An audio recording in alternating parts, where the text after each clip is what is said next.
And hey everyone, how's it going? This is the ETVU Sportsnet Coaches Show. Kenneth the K-Rock Klein here, fresh shirt, but that's because No Shave November doesn't work in December. Well folks, I'm back to be here once again, and I know you guys are probably asking, well, everybody's got finals this week pretty much. How come you don't have any finals? Well, the truth is, I do have a final exam. Mine's just more simpler. That's because I have the fortune of interviewing the guy that can give Frosty the Snowman a run for his money when it comes to good old-fashioned caroling. So here we are with the ETVU women's basketball coach, Rusty Rainbolt, once again. Coach Rainbolt, obviously, you had yourself a Thanksgiving break. Let's get the old obvious question out of the way. How was your Thanksgiving break? And of the three daughters, which one ate the most turkey? Well, I can answer the last question first. Bailey is going to win every eating contest, I assure you, because she eats everything. Riley Rose, the little one, she's going to eat every single pie, one finger scoop at a time. And then Summer's kind of temperamental. You never know about Summer. She's kind of hit or miss on whether she's going to eat or not. She's too busy locked into watching basketball or playing board games. But, yeah, it was a great Thanksgiving. We were glad to have, 3.5 days off and break and just get to see family and get away and relax. And I had a couple of people asking yesterday, how was your break? And I know coaches don't usually get a break and you're locked into basketball. I'm like, no, absolutely not. I spent a lot of time just enjoying family, playing games, enjoying the time away, and honestly didn't think about basketball 1 second of the time. And so I hope our players didn't too, and coaches, and just use that time to be thankful. But it was good.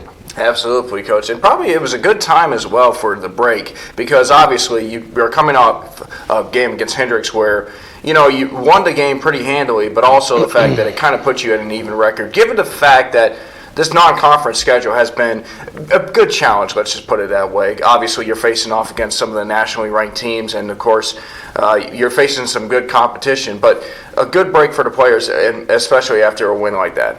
Yeah, you're right. We tried to schedule every single good team we could this year. We didn't care we don't really care what the record looks like. It just doesn't matter to us. Our goal is how do we get the most out of this team this year? How do we maximize this team's potential and ability? And we really felt like going into last year when we were planning for this year's schedule, we felt like we had a chance to be pretty good, and we are. And we felt like that this team would need to be tested every single day. And so every team we're playing, we wanted to play them and anybody else. And we've emailed and called and texted every good team in the nation trying to get every, competitive game we possibly can. So we're happy with where our team is right now. Hendricks, the game the girls played fantastic. It's probably one of the best games we've played all year in a lot of different areas statistically. And then, just really, really proud of where our girls are right now. I know we've talked a lot about them, but our freshman point guards are starting to figure it out a little bit. And I just love those girls. They're competing hard. They're leading every day. They're handling the pressure we're putting on them. And it's been fun to see where they're coming around. And then, the old dogs are the old dogs. You got, Amanda Wilson, who's playing great, and Kim Childress, who was the ASC Player of the Week this week, and Kendra Clark, and, all of our seniors, Tati and April and Bianca. They're all just doing a really good job. So really proud and happy with where our team is right now. Absolutely, Coach. Just watching that game in particular, and obviously, like you said, Kim Childress, of course, the American Southwest Conference East Division Player of the Week after putting up 21 points and all of that.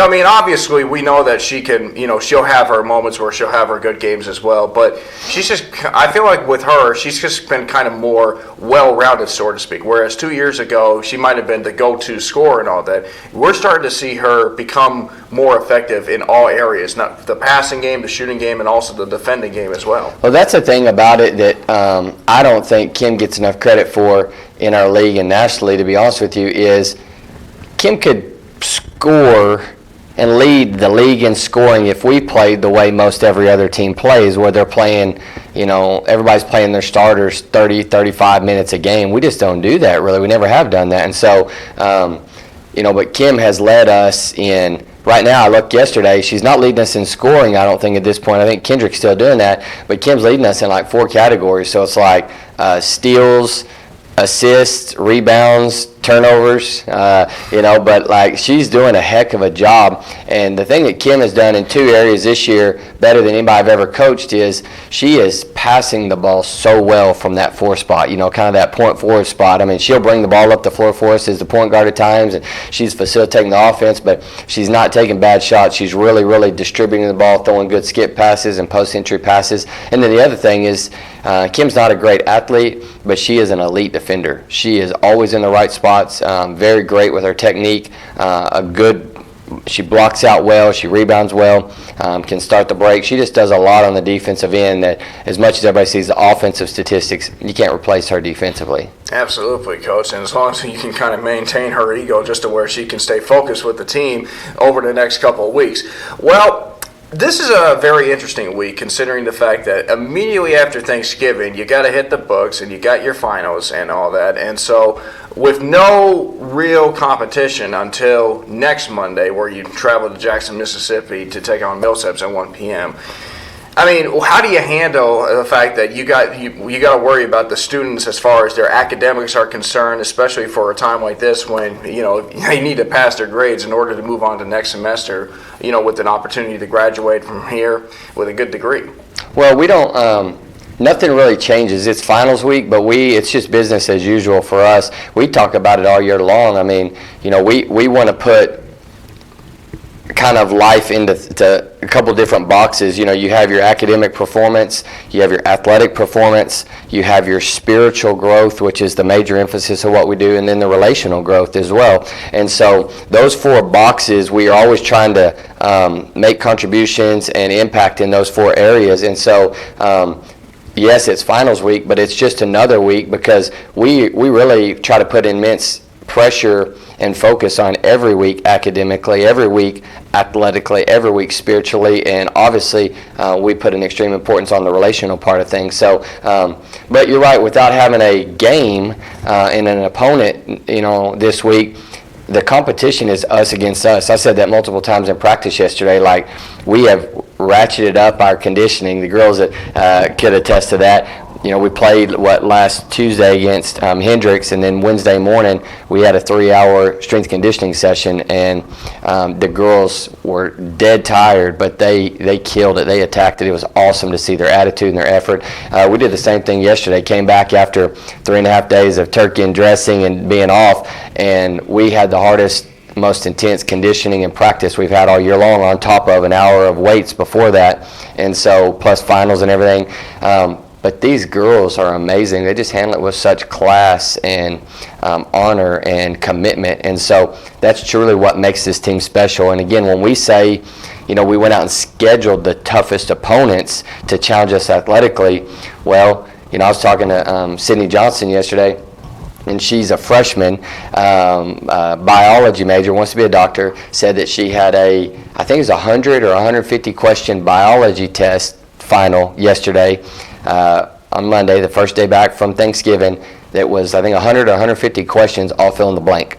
So, like, they're being challenged academically, like they're being challenged on the court. And so, you've been here, you've gone through the academic rigors of it. It's tough, it's demanding. But these kids, they're really committed to honoring the Lord and committing their works to the Lord. And so it's been neat. But we're just challenging us against us every single day, What happened to your traditional fill in the blank on those exams? That's what I'm wondering. A, B, C, D, E. Yeah, we need the multiple choice questions, don't we? I need a true false. Not true false indeed. I wouldn't mind a true false. After all, you get 50%. You either get it right or you no. But hey, true false. I like the odds of that. Okay, I got a true false question for you right now. Oh boy, here we go. True or false? Mark T, this sweater that he has on, this Christmas sweater, is it an ugly Christmas sweater? True or false? Would that constitute an ugly Christmas sweater? That depends on the marketing. You don't get to write that on there. It's a true or false. You need to fill in the blank. If I said true, that would probably be a diss to the university. But if I said false, that would totally go against the Christmas spirit. So, may I leave that one blank? I'm probably going to stay in the middle on that one. Okay. I'll probably just take a blank on that one, just to keep myself out. But anyway, Coach Rainbolt, thanks very much for your time once again. And, hopefully the students can do well in their exams. And we will have more women's basketball with head coach Rusty Rainbolt next time on the ETU Sportsnet.